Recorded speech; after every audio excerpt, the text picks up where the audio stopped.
I became a software engineer without a computer science degree. Let me be real with you. Coding was hard. I wasted so much time fixing missing semicolons, mismatched brackets, and misspelled variables. Even when the code compiled, it would not work as expected, and I would spend hours staring at the screen and questioning my life choices. But over time, I picked up some strategies that made coding click for me, and I am going to share these strategies with you today. The first thing I learned was that as a programmer, you don't need to know everything. I did not know any Linux commands when I started my first job as a programmer. When I joined Amazon, I did not fully understand Git. At Amazon, my first project was in Python, and I had never written a single line of code in Python. Later, when I joined Google, I could not program in C++, but most of my work was in C++. The point I'm trying to make is that you don't need to know everything. You just need to know where to find it when you need it. But when I was a beginner, I would try to do these 30-40 hour boot camps to learn a programming language, thinking that I am going to learn everything. In reality, you cannot learn everything there is to learn. So do not wait until you have the right skills to start your project. Your project will teach you the skills. Do not wait until you have the confidence to do what you want. The confidence will come when you start doing it well.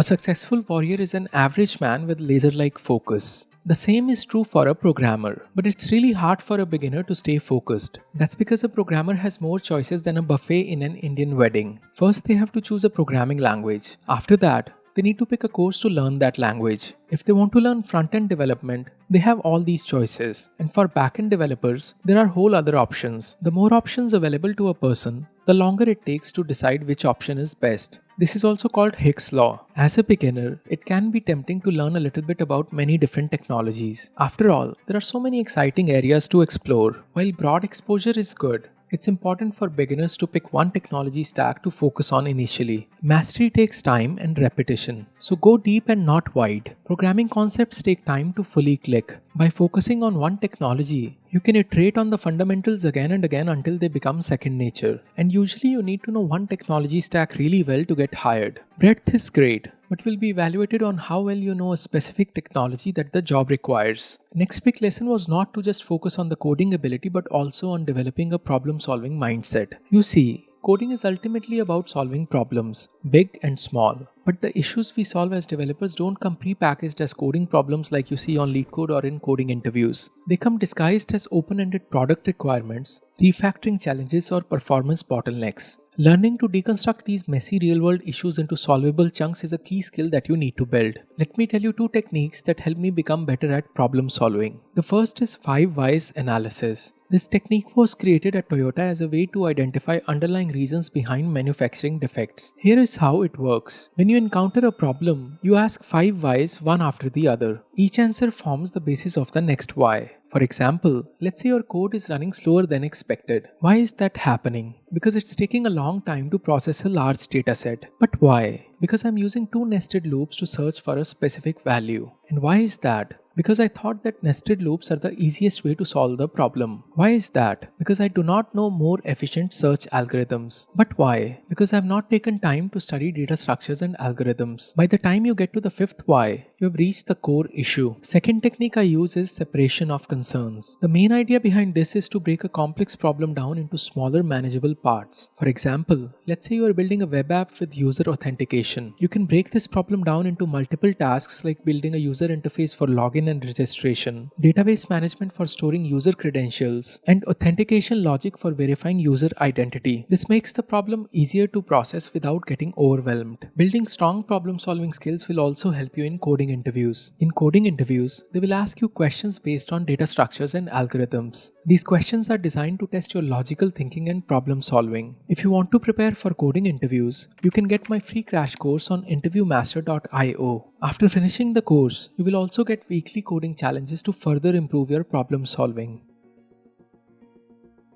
Next thing you need to do is to stop obsessing over the syntax. Like I mentioned in the beginning of this video, I would constantly get frustrated by silly syntax errors. I would spend hours just trying to get my code to run without any errors. But then I realized that obsessing over the syntax is pointless. Syntax is just the grammar of the language. It's important, but not the core of coding. Like we discussed, The core is problem solving, breaking down a complex problem into simple steps that even a computer can understand. That's why I started practicing coding with pseudocode first. Pseudocode lets you mock out your solution in plain English before trying to write it in proper code syntax. It forces you to truly understand the logic of your solution upfront. Once I had that down, the actual coding became much easier because I just had to translate my logic into whatever language I was using. Another thing I wish I learned early was to write code for humans, not computers. A study done by Zhejiang University found that developers spend 58% of their time just trying to understand the code they are working with. As beginners, we tend to write code that works in a way that only makes sense to us. But effective code needs to be understandable by any developer who looks at it, including your future self. I cannot tell you how many times I came back to my code from a week ago and could not understand it myself. So writing clean, readable code with proper variable naming, code formatting and comments can massively boost your productivity as a developer. It's a skill I worked very hard to build by studying coding best practices and getting code reviews. Trust me when I say this, your future self will thank you for writing readable code. Talking about understanding code, the next thing that made my life easier was learning debugging. I can't tell you how many hours I wasted just randomly tweaking code, compiling, running and tweaking again in the hopes that it would magically work. I thought that's the only way to do it. But then I read this article that talked about how developers spend somewhere between 35 to 50% of their time debugging. That's over a third of their time. So I decided to get serious about learning debugging. I learned how to use a debugger, adding log statements systematically and recreating issues in smaller isolated cases. Learning and applying a proper debugging process saved me a lot of time and headache. Most code editors have built-in debugging functionality. In certain cases, you can also use a third-party extension like ReSharper. To learn more about debugging, check out Google's Troubleshooting and Debugging Techniques course on Coursera.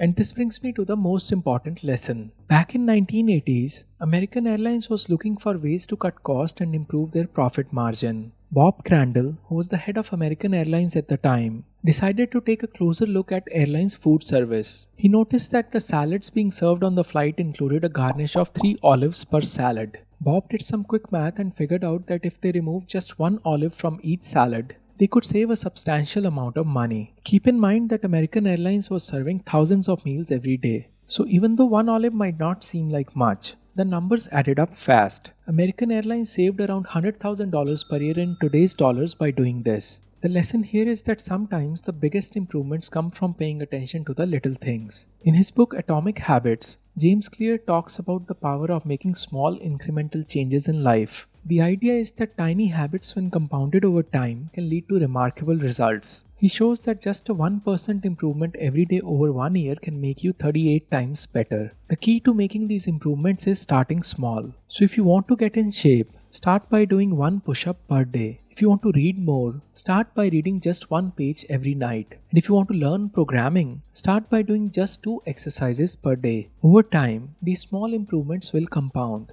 2 exercises will become 20, and 20 exercises will become 1 project, and so on. Whatever you do, you cannot have anything worth having without struggle. And if you're struggling to learn programming, you are on the right track. By the way, if you want to crush your next technical interview, don't forget to sign up for my free email crash course at interviewmaster.io. My name is Sahil, and I'll see you in the next one.